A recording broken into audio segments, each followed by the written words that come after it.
Hello my dear student, आप सभी को दृष्टि स्टडी क्लासेस में स्वागत है।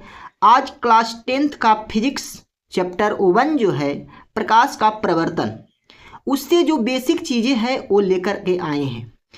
आज बेसिक चीज़ें सिखाएंगे कि फिजिक्स क्या होता है, मतलब भौतिकी क्या है ना। उसके बाद समझेंगे कि प्रकाश क्या होता है ना। चलिए ध्यान से सुनो।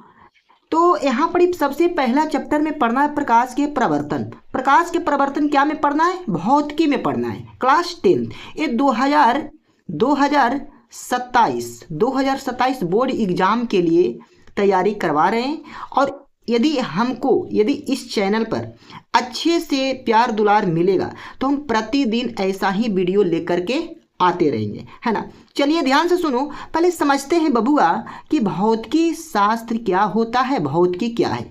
तो कहना है भौतिकी विज्ञान की वैसी शाखा है जिसके अंतर्गत प्राकृतिक में होने वाली प्राकृतिक घटनाओं के बारे में अध्ययन किया जाता है, उसे भौतिकी विज्ञान कहते हैं।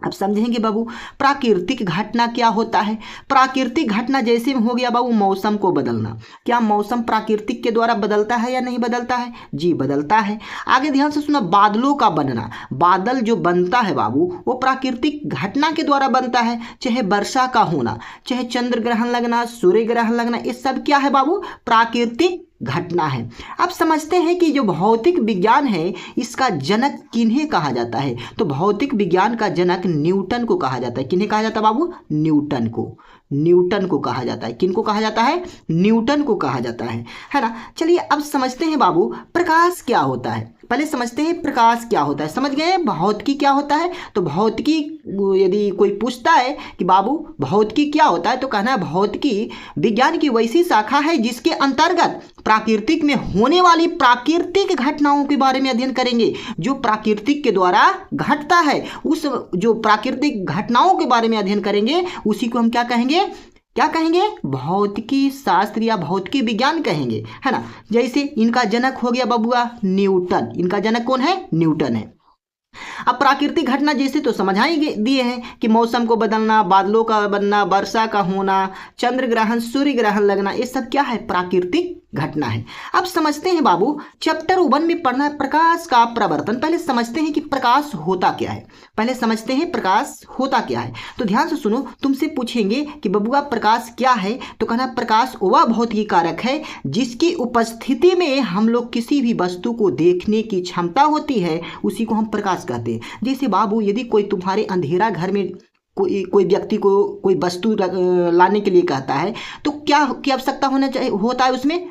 प्रकाश का, लाइट का। यदि उसमें प्रकाश नहीं रहेगा तो क्या वो वस्तु लौकेगा? नहीं लौकेगा। जब वो वस्तु लौकेगा ही नहीं तो क्या हम वो वस्तु को देख पाएंगे? जब हम वो वस्तु को देख पाएबे नहीं करेंगे तो क्या हम वो वस्तु को हम ला सकते हैं? नहीं ला सकते हैं। तो तुमसे कोई पूछेगा बाबू कि प्रकाश क्या है, तो कहना प्रकाश वह भौतिक कारक है जिसकी उपस्थिति से हम लोग किसी भी वस्तु को देखते हैं या देखने की क्षमता प्राप्त होती है, उसी को हम क्या कहते हैं? प्रकाश कहते हैं। बताइए यहाँ तक कोई दिक्कत तो नहीं है? चलिए आगे ध्यान से समझते हैं। प्रकाश जो होता है हमेशा बाबू सीधी रेखा में गमन करती है। कहाँ करती है? सीधी रेखा में। प्रकाश जो होती है हमेशा सीधी रेखा में गमन करती है। ऐसा नहीं है कि मान के चलिए कि हम दूसरा कमरे में हैं और कोई दूसरा कमरे में लाइट मारते हैं तो हमारे कमरे में पहुँचता नहीं। प्रकाश जो होता है हमेशा सीधी रेखा में गमन करती है, कभी भी टेढ़ मेढ़ नहीं। मान के चलते हैं कि इस जगह पर कोई वस्तु रखते हैं और इधर से मान के चलो लाइट मारते हैं तो कभी भी जाएगा तो सीधा। ऐसा नहीं कि दीवार आ गया तो इधर रुके मुड़ जाएगा, नहीं। तो ये जब भी जाएगा तो सीधा ही जाएगा, है ना। तो समझ में आ रहा है कि प्रकाश हमेशा कौन सी गति करता है? सीधी रेखा में गति करता है ना। अब ध्यान से सुना है, प्रकाश एक प्रकार की ऊर्जा होती है। प्रकाश जो होता है बाबू एक प्रकार की क्या होती है? ऊर्जा होती है ना। चलिए जो ध्यान देना है, प्रकाश जो है निर्वात में भी गमन करती है। और ध्यान से सुनो, निर्वात में प्रकाश की चाल जो होती है बबुआ, ध्यान से सुना है, निर्वात में प्रकाश की चाल होती है 3 × 10⁻⁰ 8 मीटर पर सेकंड या 3 लाख किलोमीटर पर सेकंड होती है ना। जल में प्रकाश की चाल 2.25 गुने 10 की पावर 8 मीटर पर सेकंड या 2,25,000 किलोमीटर प्रति सेकंड होता है। कोची में, जल में होता है, और निर्वात में बाबू इतना होता है। और इसको किलोमीटर में बदलेंगे तो 3 लाख किलोमीटर क्या होता है, निर्वात में होता है। यहाँ तक तो कोई दिक्कत नहीं है, आगे ध्यान से सुनते हैं। अब बबुआ कांच में प्रकाश की चाल कितना है, तो सिर्फ 2 गुने 10 की पावर 8 मीटर पर सेकंड या 2 लाख किलोमीटर क्या होता है, पर सेकंड होता है। कोची में, कांच में होता है इसकी चाल, है ना। हीरे में प्रकाश की चाल कितना होता है, तो 1.21 गुने 10 की पावर 8 मीटर पर सेकंड या 1,25,000 किलोमीटर पर सेकंड कोची में होता है, हीरे में होता है प्रकाश की चाल। बताइए जी, यहां तक कोई दिक्कत नहीं ना है। आगे की ओर देखते हैं, आगे ध्यान से सुनना है। आगे क्या है समझते हैं बाबू, प्रकाश के स्रोत समझते हैं। प्रकाश के स्रोत क्या होता है ना। तो तुमसे कोई पूछता है, बोर्ड एग्जाम में आता है कि प्रकाश के स्रोत किसे कहते हैं, तो कहना है कि वह वस्तु जहां से प्रकाश निकलती है या उत्सर्जित होती है उसी को क्या कहते हैं, प्रकाश के स्रोत कहते हैं। जहां से मान के चलो कोई भी वस्तु है, उस वस्तु से चाहे तो प्रकाश निकल रहा है या उत्सर्जित हो रहा है। जैसे बबुआ क्या हो सकता है, जलता हुआ मोमबत्ती, मान के चलिए कोई मोमबत्ती है, उसको जला दे तो उससे हम प्रकाश निकलता है कि नहीं निकलता है, उससे प्रकाश निकलता है। तो ये क्या हो गया, प्रकाश का स्रोत हो गया। बताइए जी, प्रकाश का स्रोत क्या हो सकता है, मोमबत्ती हो सकता है या जलता हुआ बल्ब हो सकता है, लालटेन हो सकता है ना। ये सब क्या है, प्रकाश के स्रोत है। तुमसे हम पूछेंगे कि प्रकाश के स्रोत जो होता है मुख्यतः कितने प्रकार के होते हैं, तो कहना है बाबू कि प्रकाश के स्रोत जो होता है मुख्यतः 2 प्रकार के होते हैं। कौन कौन सा हो, तो पहला नंबर है प्राकृतिक प्रकाश के स्रोत होता है। पहला नंबर प्राकृतिक प्रकाश के स्रोत होता है, दूसरा नंबर होता है कृत्रिम प्रकाश के स्रोत होता है ना। अब समझते हैं कि प्राकृतिक प्रकाश के स्रोत किसे कहते हैं। अब देखो जी, इसमें लगा है प्राकृतिक, इसका मतलब जो प्राकृतिक के द्वारा उत्पन्न होता है। ध्यान से सुनना है, कहना है कि प्राकृतिक प्रकाश का स्रोत वह वस्तु है जो प्राकृतिक में स्वतः अपने आप, स्वतः के मतलब होता है अपने आप, मतलब प्राकृतिक प्रकाश के स्रोत होता है जो स्वतः अपने आप प्रकाश को उत्पन्न करता है। अपने आप प्रकाश को क्या करता है, उत्पन्न करता है, उसी को हम क्या कहते हैं, प्रकाश के स्रोत कहते हैं, है ना। तुमसे कोई पूछता है, बोर्ड एग्जाम में भी पूछता है, कोई मान के चलो कि पढ़ करके कहीं जा रहा है तो कोई पूछ देगा कि बताइए प्राकृतिक जो होता है प्रकाश का स्रोत किसे कहेंगे, तो कहना है कि जो अपने आप प्रकाश उत्पन्न करता है उसी को हम प्रकाश के स्रोत कहेंगे। जैसे क्या हो सकता है, सूर्य हो सकता है, तारे हो सकता है, जुगनू हो सकता है और हो सकता है ना। तो बताइए जी, सूर्य अपने आप प्रकाश के उत्पन्न कर रहा है कि नहीं कर रहा है, तारे भी अपने आप प्रकाश के उत्पन्न करता है, जुगनू भी अपने आप प्रकाश उत्पन्न करता है। इसको ऐसा नहीं है कि हम इसमें को प्रकाश देते हैं या कोई चीज करते हैं तो उत्पन्न होता है, नहीं, ये अपने आप उत्पन्न करता है ना। चलिए अब बबुआ ध्यान से सुनना है। आगे कृत्रिम प्रकाश के स्रोत क्या होता है, कृत्रिम के जो होता है जो हम लोग उसको उत्पन्न करते हैं। जैसे कृत्रिम प्रकाश के स्रोत जो होता है वे मानव निर्मित उपकरण होते हैं। मानव निर्मित मतलब मानवों के द्वारा बनाया जाता है। जैसे क्या हो सकता है, जैसे बिजली, दहन या रासायनिक प्रक्रिया के द्वारा प्रकाश को उत्पन्न करना ही क्या कहते हैं, कृत्रिम प्रकाश के स्रोत कहेंगे। इतना तक कोई दिक्कत नहीं है। मतलब यहाँ समझना कि जो होता है कि मानव के द्वारा, ध्यान से सुना, मानव के द्वारा जो मान के चाहे बिजली हो चाहे तो रासायनिक अभिक्रिया के दौरान जो प्रकाश उत्पन्न होता है, मानव के द्वारा बिजली, दहन या रासायनिक प्रक्रियाओं के दौरान जो प्रकाश उत्पन्न होता है उसी को बबुआ कहते हैं कृत्रिम प्रकाश के स्रोत। जैसे क्या हो सकता है, ध्यान से सुनना है, जैसे बिजली के बल्ब। अब बबुआ ध्यान से सुनना है, बिजली के बल्ब जो है वो कौन बनाया, मानव बनाया। अब बिजली के बल्ब से भी प्रकाश को क्या करते हैं, उत्पन्न कर सकते हैं। जैसे एलईडी बल्ब कौन बनाया, मानव बनाया। तो एलईडी बल्ब से भी हम प्रकाश को क्या करते हैं, उत्पन्न करते हैं। मोमबत्ती हो गया, टार्च हो गया और ऐसा कुछ और भी मतलब कि प्रकाश के स्रोत है जो मानव के द्वारा बनाया गया है ना। चलिए आगे की ओर ध्यान से सुनते हैं। आगे क्या है क्वेश्चन में, ध्यान से सुनना। आगे क्वेश्चन है बाबू, ध्यान से सुन। आगे क्वेश्चन में है कि दीप्त पदार्थ किसे कहते हैं। दीप्त पदार्थ किसे कहते हैं, तो दीप्त पदार्थ जो होता है एक ऐसा पदार्थ है जो स्वयं प्रकाश उत्पन्न करता है। मतलब दीप्त पदार्थ जो होता है जो स्वयं स्वयं इसको कोई कुछ मतलब न जलाता है न कुछ करता है, स्वयं उत्पन्न करता है प्रकाश, उसी को हम क्या कहते हैं? दीप्त पदार्थ कहते हैं। ऐसा पदार्थ जो स्वयं उत्पन्न प्रकाश करता है उसी को हम क्या कहते हैं? दीप्त पदार्थ कहते हैं। बताओ इतना तक समझ में आ रहा है? जो ऐसा पदार्थ होता है जो स्वयं प्रकाश को क्या करता है? उत्पन्न करता है, उसी को क्या कहते हैं? दीप्त पदार्थ कहते हैं। जैसे क्या हो सकता है? सूर्य हो सकता है, तारा हो सकता है, जुगनू हो सकता है और कुछ भी हो सकता है। चलिए आगे ध्यान से सुनना। आगे क्या है? अदीप्त पदार्थ किसे कहते हैं? बबुआ इसको उल्टा कर दो। ऐसा पदार्थ जो स्वयं प्रकाश उत्पन्न नहीं करता है उसी को हम अदीप्त पदार्थ कहते हैं। ऐसा पदार्थ जो स्वयं प्रकाश उत्पन्न नहीं करता है उसी को हम क्या कहेंगे? अदीप्त पदार्थ कहेंगे। जैसे चंद्रमा हो गया, टेबल हो गया, कुर्सी हो गया। लेकिन ये जो होता है प्रकाश की उपस्थिति में दिखाई देता है। अदीप्त पदार्थ के जो एग्जाम्पल ध्यान से सुनना है, एग्जाम्पल में कि जो अदीप्त पदार्थ किसे कहते हैं तो कहना है कि जो प्रकाश की उपस्थिति में दिखाई देता है, मतलब वो स्वयं प्रकाश उत्पन्न नहीं करता है, उसी को हम क्या कहेंगे? अदीप्त पदार्थ कहेंगे। यहाँ तक कोई दिक्कत तो नहीं है बाबू?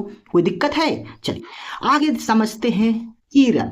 किरण क्या होता है? किरण किसे कहते हैं? तो कहना है प्रकाश जिस पथ पर चलती है उस दिशा को ही बबुआ किरण कहेंगे। मतलब प्रकाश जो होता है जिस पथ पर चलती है उस दिशा को ही क्या कहते हैं? किरण कहते हैं। किरण को हम तीर निशान के द्वारा दर्शाते हैं कि हाँ प्रकाश इधर से आ रहा है, इधर जा रहा है ना, इधर से जा रहा है, इधर मतलब कि ओर जा रहा है ना। मान के चलते ऐसे तीर के दर्शा दे, मतलब कि उधर से प्रकाश आ रहा है इधर की ओर। समझ में आ रहा है? चलिए तो इस प्रकाश के जो किरण होता है उसको हम तीर के निशान के द्वारा दर्शाते हैं, है ना। चलिए आगे ध्यान से सुनते हैं।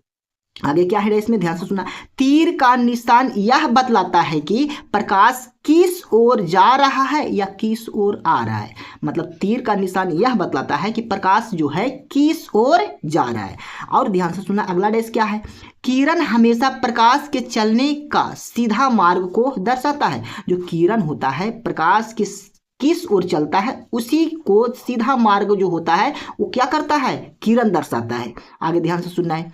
आगे क्या है? प्रकाश की किरणें हमेशा तरंग के लंबवत होती है। जो प्रकाश की किरण होती है जो तरंग चलता है उसके लंबवत मतलब 90 डिग्री का कोण पर रहता है। क्लियर है? चलिए आगे ध्यान से सुनना। इसका उपयोग जो होता है बाबू ध्यान से सुनना, इसका उपयोग प्रकाशिकी में प्रतिबिंब, आवर्तन और परावर्तन जैसे घटनाओं में आसानी से क्या करते हैं? समझने के लिए किया जाता है। मतलब कि किरण जो होता है चाहे तो प्रतिबिंब के अपवर्तन, चाहे तो परावर्तन, चाहे अपवर्तन प्रकाश के हो चाहे तो परावर्तन प्रकाश के हो, वो जैसी घटना होती है चाहे तो परावर्तन की घटना हो चाहे तो अपवर्तन की घटना हो, वैसी घटना को समझने के लिए किसका प्रयोग करते हैं? किरण का प्रयोग करते हैं, है ना।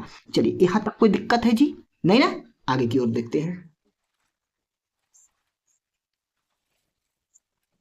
आगे ध्यान से सुनना है। आगे क्या है समझते हैं। किरण समझ गए, किरण पुंज समझते हैं। किरण पुंज किसे कहते हैं? तो कहना कि प्रकाश के किरणों के समूह को किरण पुंज कहेंगे। प्रकाश के किरणों के समूह को क्या कहेंगे? किरण पुंज कहेंगे। ये बबुआ किरण पुंज जो होता है 3 प्रकार के होता है। कौन कौन सा होता है बाबू? तो पहला होता है समांतर किरण पुंज, दूसरा होता है बबुआ अभिसारी किरण पुंज और तीसरा होता है अपसारी किरण पुंज। यहाँ तक कोई दिक्कत नहीं है। अब समझेंगे कि समांतर किरण पुंज किसे कहते हैं। तो समांतर किरण पुंज किसे कहते हैं? तो कहना है वैसे किरण पुंज जिसके सभी किरणें आपस में समांतर हो। समांतर के मतलब ऐसा हो, मतलब कि एक दूसरे में क्या हो? समांतर हो, तो उसी को हम क्या कहेंगे? समांतर किरण पुंज कहेंगे। तो इसको हम ऐसा से दर्शाएंगे, है ना। एक दूसरे के क्या है? सब किरण सब समांतर है, तो उसी को हम कहेंगे समांतर किरण पुंज। अगला ध्यान से सुनो बाबू। अगला है अभिसारी किरण पुंज। अभिसारी किरण पुंज किसे कहते हैं? तो कहना है कि वैसे किरण पुंज जिसके सभी किरणें एक बिंदु पर आकर जमा हो जाती है। मतलब सभी किरण जो होता है, सभी किरण आपस में आता है और एक बिंदु पर क्या हो जाता है? जमा हो जाता है। उस किरण को बबुआ क्या कहेंगे? तो अभिसारी किरण पुंज कहेंगे। कहना है कोई पूछता है, बोर्ड एग्जाम में भी पूछता है, तो कहना है कि अभिसारी किरण पुंज किसे कहते हैं? तो कहना वैसा किरण पुंज जिसके सभी किरणें आकर एक बिंदु पर जमा हो जाती है। आकर एक बिंदु पर क्या हो जाती है? जमा हो जाती है। उसी को हम क्या कहेंगे? अभिसारी किरण पुंज कहेंगे। बोलिए यहाँ तक कोई दिक्कत है? यदि ये वीडियो अच्छा लगेगा तो बच्चों अपने दोस्त या अर्जुन क्या करना है, शेयर करना है और उस बच्चों को भी बोलना है कि भैया हो ये हमारे गुरुजी हैं जो नए नए चैनल पर एक क्या किए हैं, अपलोड किए हैं, ज़रा देखिए वीडियो कैसा बनाए हैं। यदि वीडियो अच्छा लगेगा तो प्लीज़ चैनल को सब्सक्राइब कर लेना है ना, ताकि आगे की ओर जो आगे वीडियो आएगा सबसे पहले नोटिफिकेशन आपके पास पहुंचेगा, ताकि आपको पढ़ने में मदद मिल सके, है ना।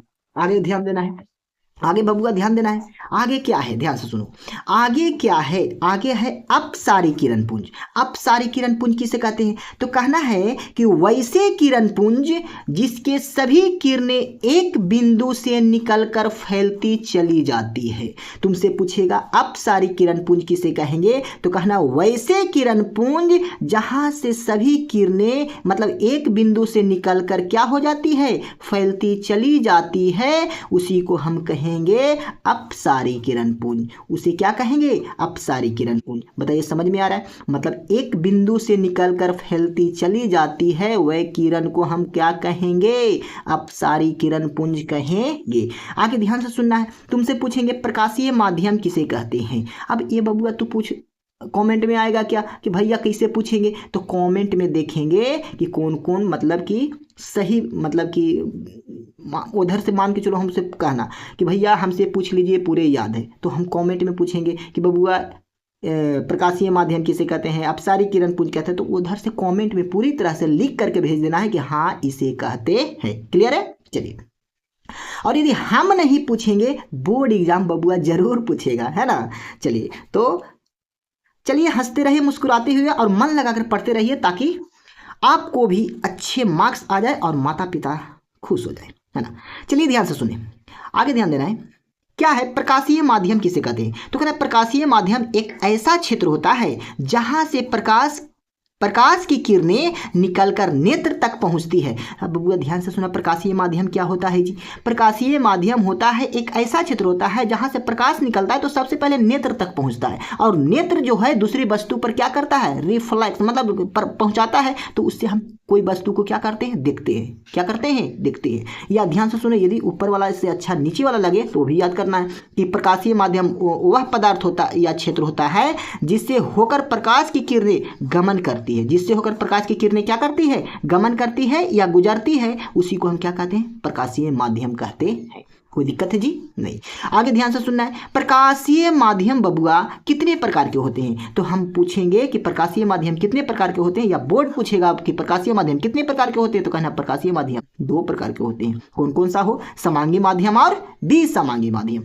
चलिए यहाँ तक यदि वीडियो में यदि कोई डाउट है तो कमेंट में प्लीज लिख करके भेजिए कि हाँ भैया ये हमको डाउट है और फिर से मतलब इसको मतलब समझाना है, तो हम अलग से जो मतलब समझ में नहीं आया है वो क्वेश्चन को ले लेंगे और अलग से एक वीडियो बना करके और आपके लिए चढ़ा देंगे, हमारे छोटे भाई के लिए।